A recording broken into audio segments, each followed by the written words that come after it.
Hi, my name is Steve Blyle, and I'm a welder. From fabrication and repair shops to backyard garages, arc welding is one of the most common and versatile methods of joining metal. This is the SMAW, or shielded metal arc welding process. Electric current from a welding machine produces an arc between the base metal and a consumable electrode, which is the welding rod. That arc burns the flux coating on the rod, creating gases that shield the weld area from coming in contact with oxygen in the air. The gases surrounding the arc are superheated, causing the base metal to melt, while the filler metal from the rod is being deposited into the molten puddle. Whether you're learning to weld to build something or make repairs, the first step is to learn how to consistently run a good weld bead. Before we start burning rod, though, there are a few things you should know about the equipment we'll be using. So let's begin with the welding machines. The job of a welding machine is fairly simple, and that is to provide a steady, controllable current to the electrode. Now, regardless of the size or shape, welding machines will provide either alternating current or direct current to the electrode. And this little machine gives you the choice of either AC or DC. The main advantage of alternating current is that it's easier to produce. They use simple transformers, so you generally get more power for your money. This one will give you 225 amps on AC, but only 150 amps on DC. If you think about alternating current, the electrons are moving back and forth, and at the point where the electrons change direction, the flow or current actually stops. Certain welding rods have been designed with stabilizers in the flux to help maintain and control the arc through these amperage lags. So if you're using a welding machine that provides alternating current to the electrode, you want to make sure to use a welding rod designed for alternating current.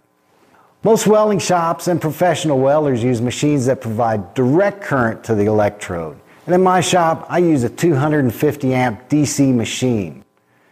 Direct current provides a steady flow of electrons in one direction. The polarity, or direction of flow, is determined by how the leads are connected to the positive and negative terminals on the welding machine. And many of the newer welding machines have a switch to choose the polarity. DC EP, or DC plus, is direct current electrode positive. The electrode is connected to the positive and the ground is connected to the negative terminal. Current is generally considered to flow from negative to positive, so with the electrode positive, the arc actually travels from the metal up to the welding rod. This causes the tip of the rod to superheat. For general purpose welding, all the common welding rods use DC EP with the electrode positive. DC EN, or DC minus, is direct current electrode negative. The electrode is connected to the negative terminal and the ground is connected to the positive. With DC EN, the flow is from the welding rod to the metal, so the rod stays cooler and the metal gets the heat. This is used with certain rods for high-speed sheet metal welding.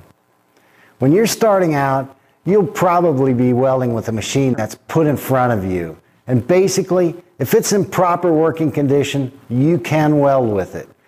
Keep in mind, though, that welding machines will weld differently. Even two identical machines may not operate quite the same. So while you're learning to weld, try to use the same machine as much as possible. Welding leads are insulated copper wire and come in sizes like a number 4, 2, 1, and single aught. The larger the number, the smaller the diameter. The size welding lead you need to use depends on how many amps you'll be using and how long the lead is. And welding supply stores have charts to determine the size lead you need to use. On the end of the main lead, I use a quick connect with about 15 feet of number 4 lead and the electrode holder. This is called a whip. The smaller lead is a little more flexible and easier to deal with. This is a 200 amp electrode holder. Larger ones like 250 or 300 amp are available if you're mainly using big rods with high amperage settings. But for general use, the 200 amp is more comfortable. And I usually call this the stinger. Another type of electrode holder is available where you stick the rod in and twist the handle. If you need the rod at a different angle, you can just bend it. You also need a ground clamp. And I use a quick connect here too, in case I need to add more lead. Now, the light from arc welding is extremely bright. You need filter lenses both to be able to see the molten weld puddle and to protect your eyes from getting burned. These are typically available from a number 8 to a number 14. The lower the number, the lighter the lens. From what I can tell, some people are more sensitive to this light than others. A number 8 filter lens is way too light. Industry recommends a number 10, and I use a number 9. The lens has to be dark enough to protect your eyes, but light enough so you can clearly see the weld puddle. If you're welding with big rods using high amperage, you may want a shade darker lens than normal. And if this filter lens gets chipped or cracked, replace it. To protect the filter lens from sparks or getting scratched, I use clear plastic lenses in front and in back. There's a gasket that goes in first to seal the lenses, and everything's held in place with a clip. After you install the lenses, hold the hood up to a light and check for leaks around the edges. When you start welding, check it again. If any light from the arc is leaking around the edges of the lenses, it'll burn your eyes for sure. Also, replace the clear lenses when they get dirty or scratched. Having a clean lens makes a big difference in allowing you to clearly see the weld puddle. Okay, the last thing we need are welding rods. So let's take a look at some of the common ones. Some of the more common welding rods for carbon steel are E6010, 6011, 6013, and 7018. And the numbers are written right on the rods. These numbers actually mean something, so let's take a look at E6010. The E designates an arc welding electrode. The first two numbers, in this case 60, indicate that the filler metal has a tensile strength of 60,000 pounds per square inch. Depending on certain conditions of the weld, you may get a little more or less, but it'll be close to that.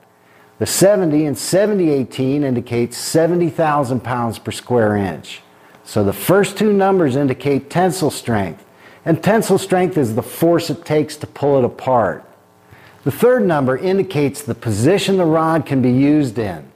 A number 1 shows that the weld puddle solidifies quick enough so this rod can be used in any position, flat, vertical, horizontal, or overhead. A number 2, like in 7024, indicates that the molten puddle remains so fluid this rod can only be used in the flat position or for a horizontal fillet, which is more or less flat. The last two numbers together, here it's a 10, indicate the composition of the flux coating. And this flux is what makes the whole arc welding process possible. As it burns, a gas is created that purges the weld puddle, keeping the oxygen in the air from mixing with the molten metal, which could cause gas pockets in the weld bead called porosity. The flux also helps stabilize the arc, and it lifts impurities from the molten metal. When the flux cools, it forms a slag coating over the hot weld bead, providing more protection from the air. There isn't a magic welding rod that just does everything.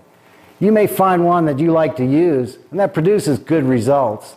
But basically, welding rods can be put into one of two groups: fast freeze or filler. The fast freeze rods, 6010 and 6011, have a strong arc force that provides deep penetration.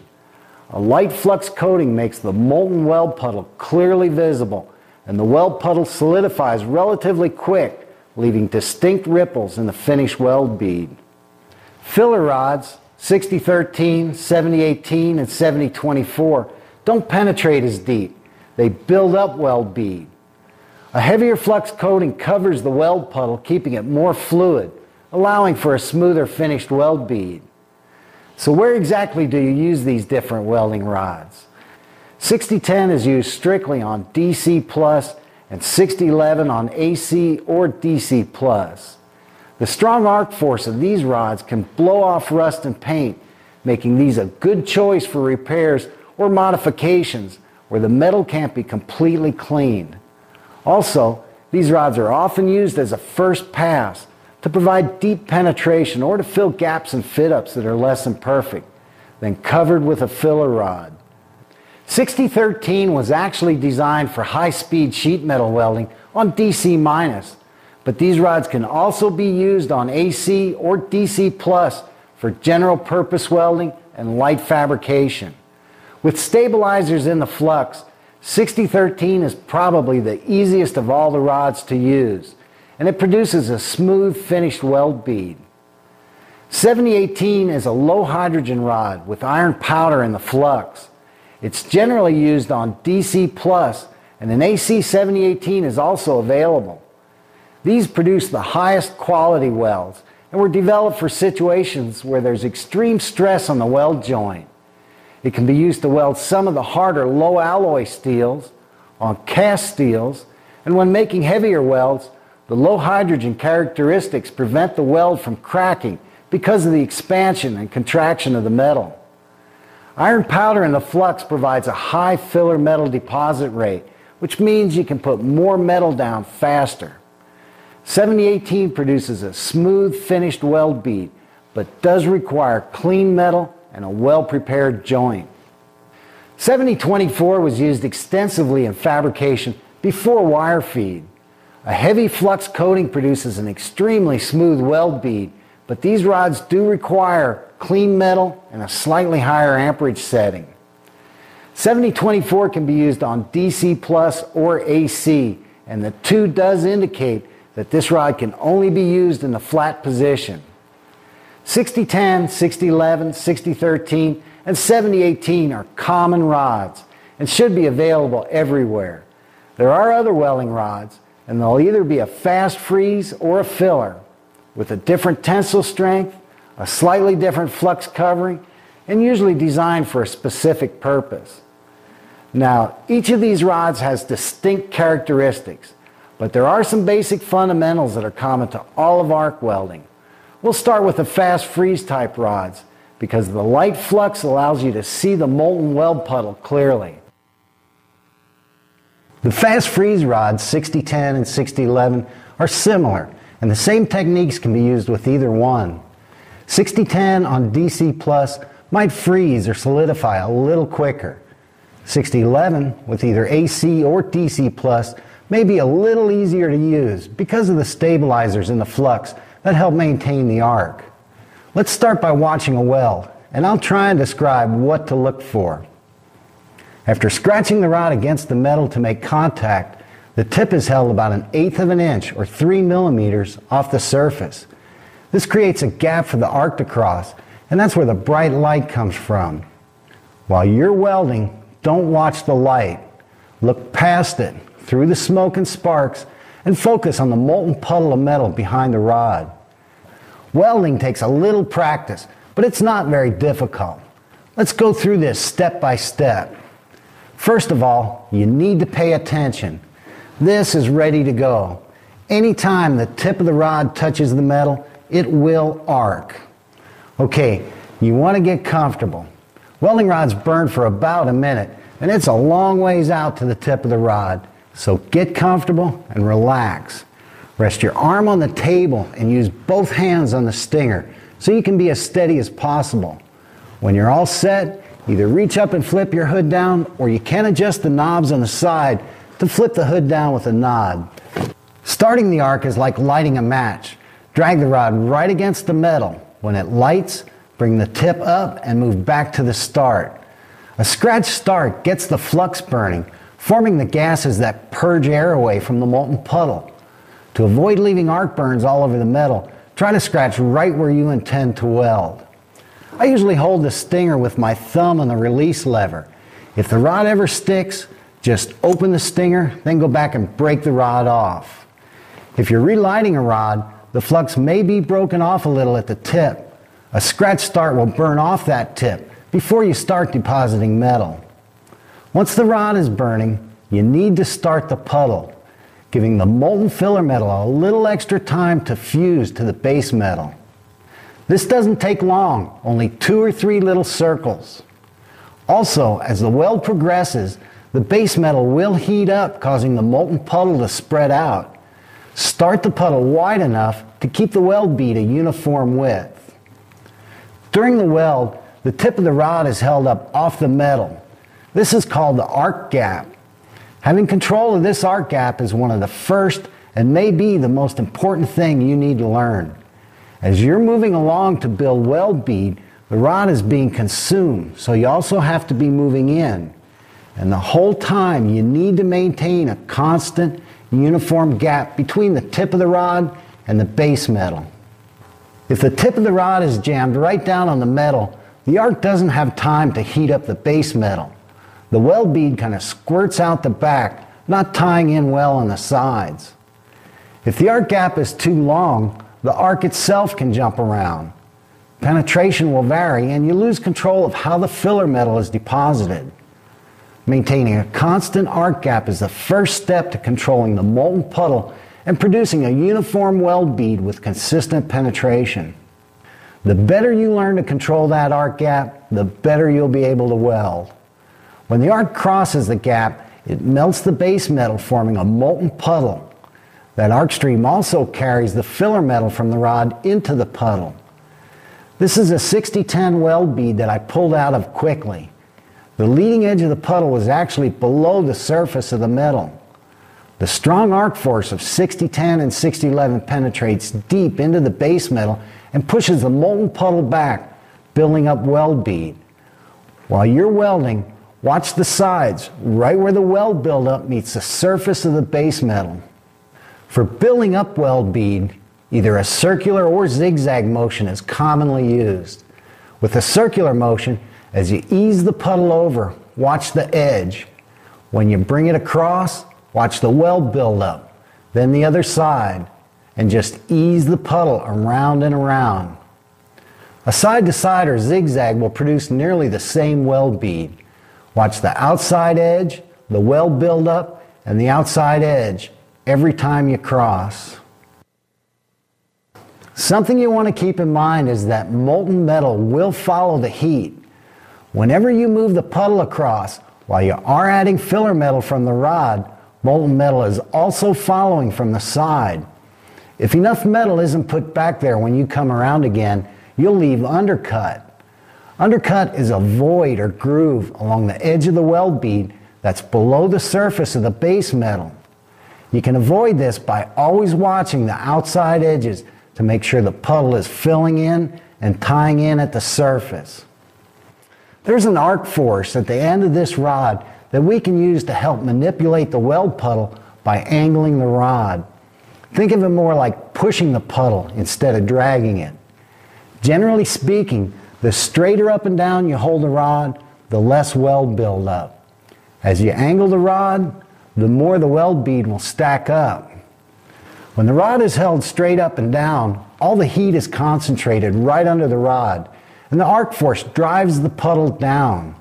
This results in deep penetration and spreads the puddle out for a flatter weld bead. As the rod is angled, the arc force is directed more to the back of the puddle, allowing the weld to build up. If the rod is angled too low, the arc is directed right where you're trying to build weld, making the puddle hard to control. You will run into situations where you may want to flatten out the weld, or you'll need to push the puddle back more, so you'll use different rod angles. When you're starting out, an angle somewhere between 45 degrees and straight up and down is comfortable, allows a good view of the puddle, and works well for building weld bead. The rod size is the diameter measurement of the metal in the electrode. Common sizes are 332, 1/8, and 532. Most welding rod size charts, where they give the metal thickness to the rod size and amperage setting, are generally from the point of view of maximum weld in minimum amount of time, often not taking into account the welder's ability or different welding situations. You can always use a smaller diameter rod for better control. It just takes a little longer to build up weld bead. This is a 1/8 E6010 electrode, and this is the most common size used. The manufacturer's recommended amperage setting is from 75 to 130 amps. They're saying this rod will work over a 55 amp range. The specific amperage setting is considered a variable and depends on metal thickness, position of the weld, and the welder's ability. The whole purpose in arc welding is to get the base metals hot enough to melt, forming a molten puddle. If the amperage is set too low, the base metal doesn't get hot enough, and the puddle looks like it's following the rod around. If the amperage is set too high, the base metal gets too hot. The stronger arc force gouges deep into the base metal and pushes the puddle back. When the amperage is set about right, the puddle will spread out and the outside edges tie in immediately. You can ease the puddle around, kind of pushing it with the movement of the rod. Depending on each welding situation, the amperage setting can change. Thicker metal dissipates the heat, so you need a little more amperage. Thinner metal will get hot fast, so you can use a little lower amperage. The final amperage setting is determined by what the molten puddle is doing. You do need a place to start, so try about the middle of the manufacturer's recommended range, and don't be afraid to go up or down a little bit. Welding really is about the temperature of the base metal, so we can't talk about the amperage setting without looking at the speed of progression, or travel speed. The faster you move, the less time heat is put to the base metal, so it stays cooler. When you move slower, you're putting the heat to it for a longer amount of time, so the base metal gets hotter. When you move too fast, the metal doesn't have time to heat up, so the weld bead just skates across, not getting any penetration. If you move too slow, the metal gets extremely hot, causing the puddle to spread out, making it hard to control. When the travel speed and amperage setting match, the puddle spreads out, but it's still controllable. The sides tie in and the weld builds uniformly. As you gain more control of the rod, try using a slightly higher amperage setting and increasing the speed of travel.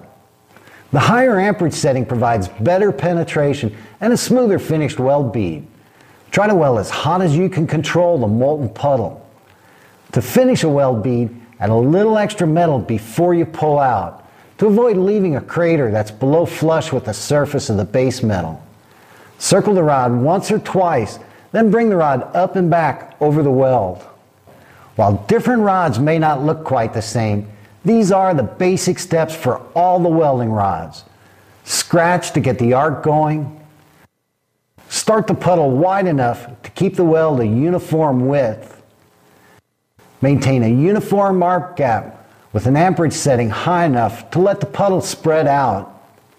Ease the puddle around using the force of the arc and watch the sides and the weld build up. Add some filler metal before pulling out over the weld bead. That's about all there is to it. For 60-10 in the flat position, try a circular motion and angle the rod to build up weld.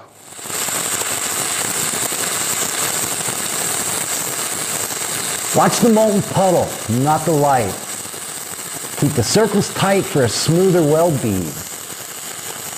A zigzag motion will produce about the same weld. Watch the edges to make sure they're filling in and ease the puddle back and forth. Because of the strong arc force and light slag, you can also use a whip or step motion, and this is what makes the fast freeze rod so versatile. The tip of the rod is moved back so the arc is actually brought out of the puddle. Then molten metal is pushed back in. With the step motion, watch both sides and the weld build up every time you push the puddle in.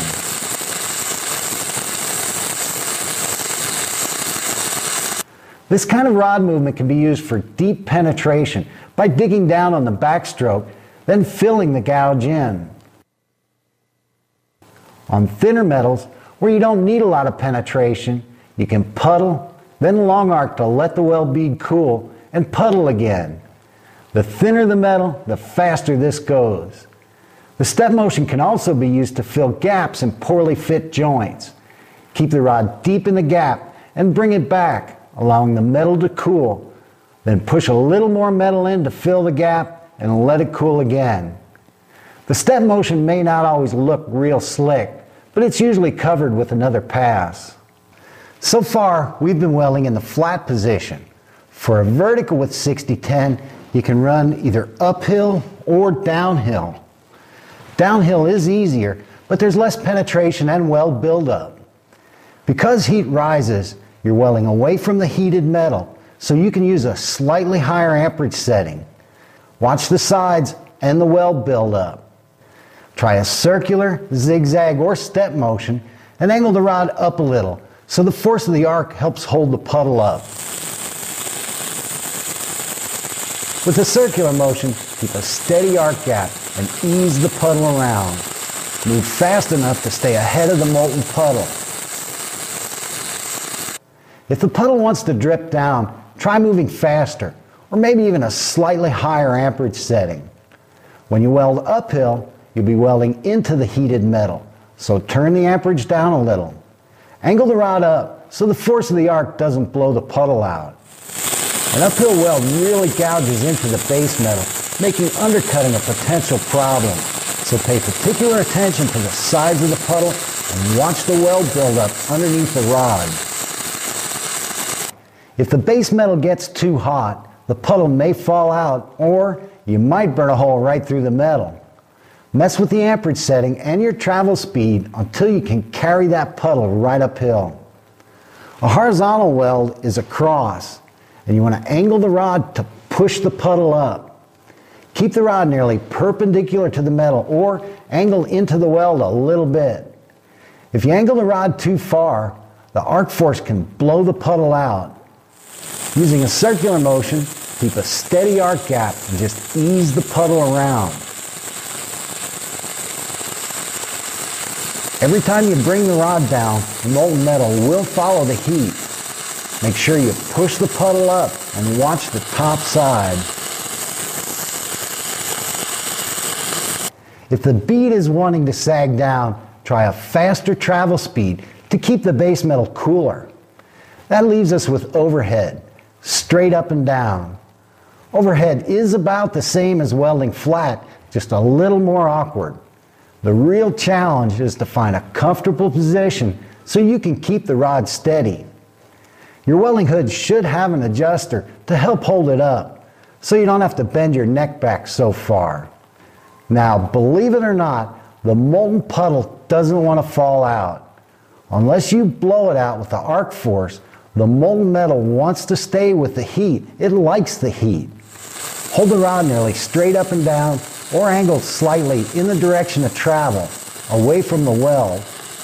Try a circular motion and just make the puddle look the same as when you're welding flat.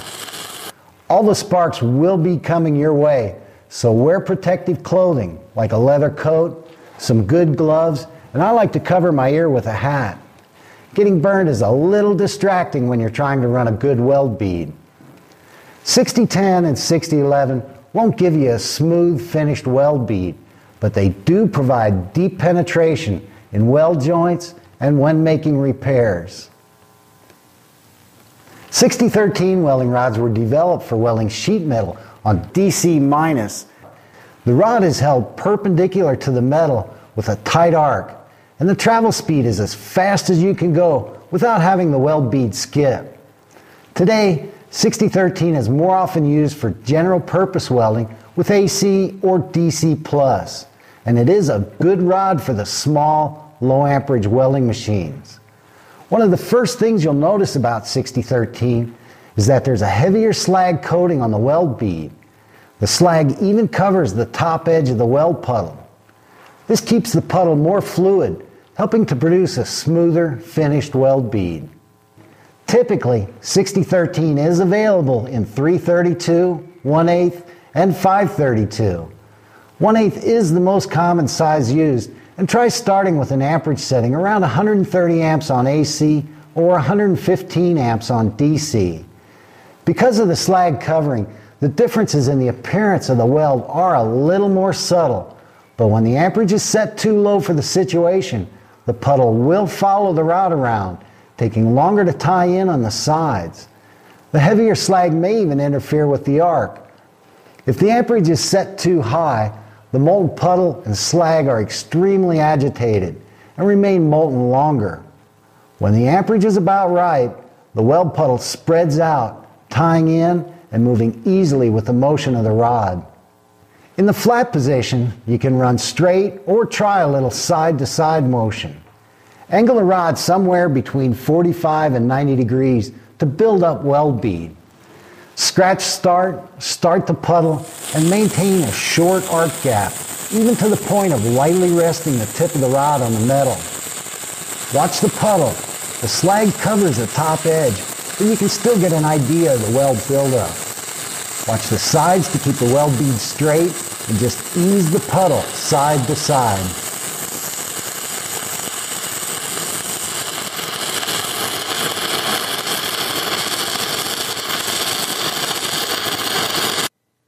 On vertical welds, 6013 was designed for a downhill application. You'll be welding away from the heat, so try turning the amperage up 5 to 10 amps.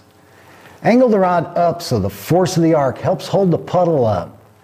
Maintain a short arc gap and try a slight side-to-side movement. Watch the outside edges to keep the weld bead straight and travel fast enough to stay ahead of the molten puddle. If you can't stay ahead of the molten puddle coming down, try moving a little faster or raising the amperage setting.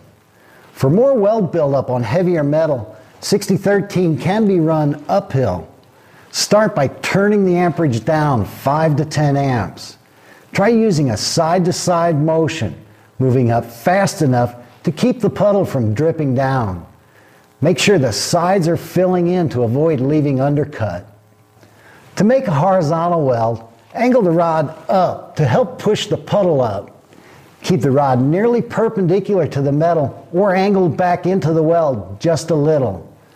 Maintain a short arc gap and constant travel speed to produce a smooth weld bead. The molten slag will run down, covering the bottom, but watch the top side of the puddle. Move fast enough to avoid excessive weld buildup.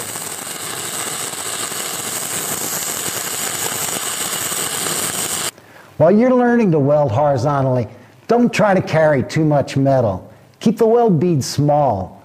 If you need more weld, you can always run a second pass above the first one. Overhead with 6013, like every other type of welding rod, is awkward.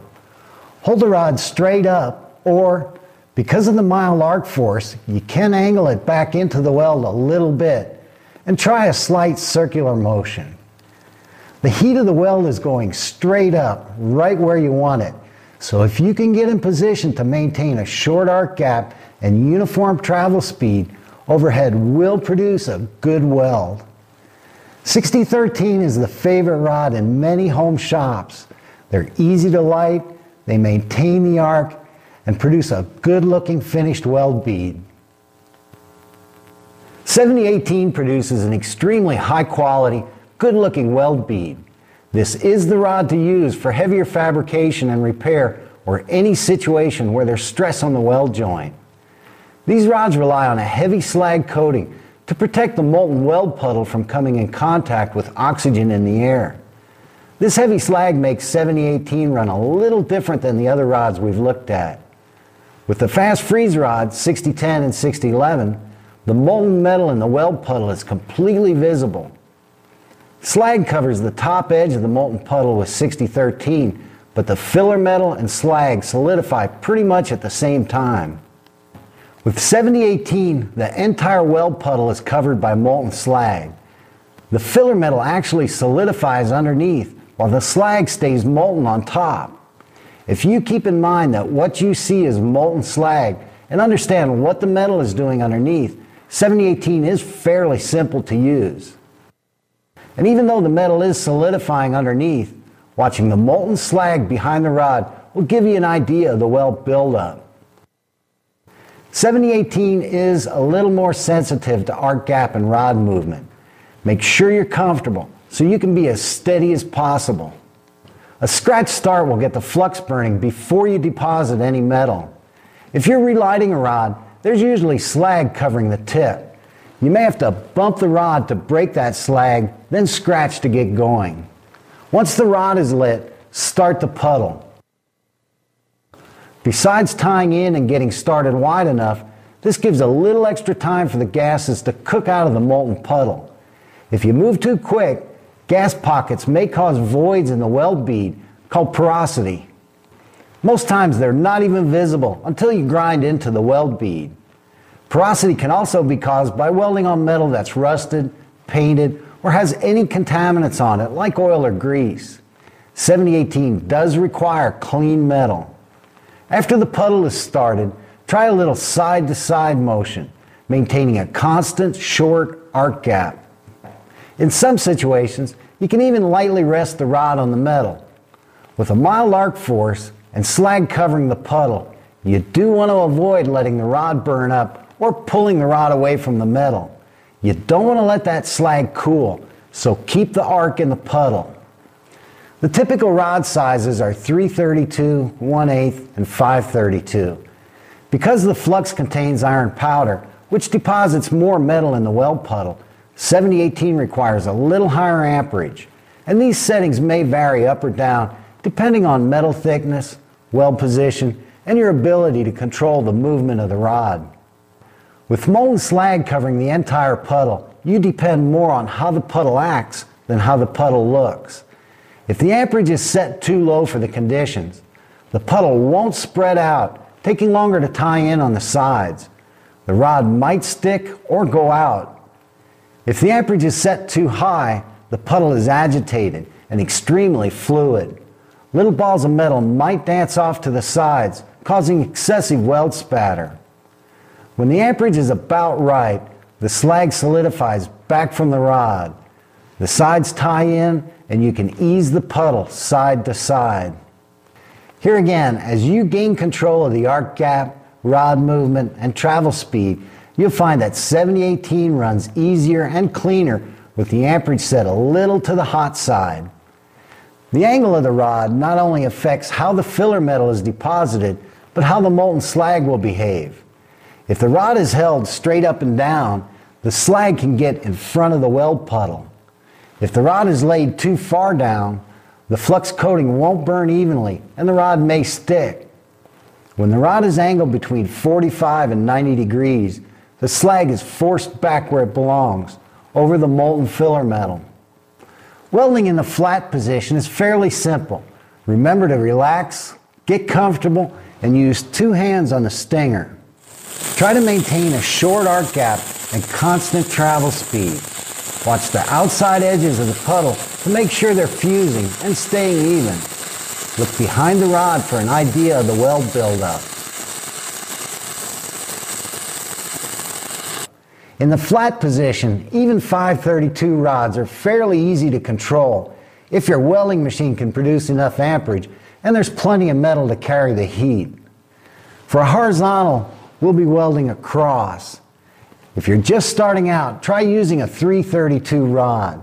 The smaller puddle is a little easier to control.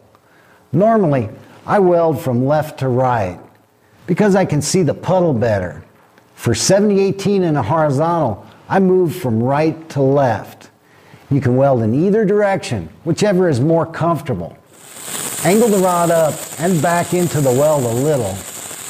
The puddle is fluid, so keep moving to avoid excessive weld buildup. Molten slag will cover the bottom, but watch the top side to keep the bead straight and avoid undercut. If the weld bead wants to sag, try increasing the travel speed. You want to go slow enough to let the molten metal fuse, but fast enough to keep the base metal from overheating, which causes the puddle to get more fluid and sag. Vertical welds with 7018 are made uphill. Start at the top and scratch down to where you want to start the puddle. You can run straight up or use a side-to-side movement. When I do this, it feels like there's a slight arc in the motion. Move across the center relatively quick. As soon as the puddle ties in on the side, cross back and keep on going. The amperage setting and travel speed go hand in hand, especially when you're going uphill. Maintain a constant short arc gap Don't let the rod burn away, and don't jam the rod into the puddle.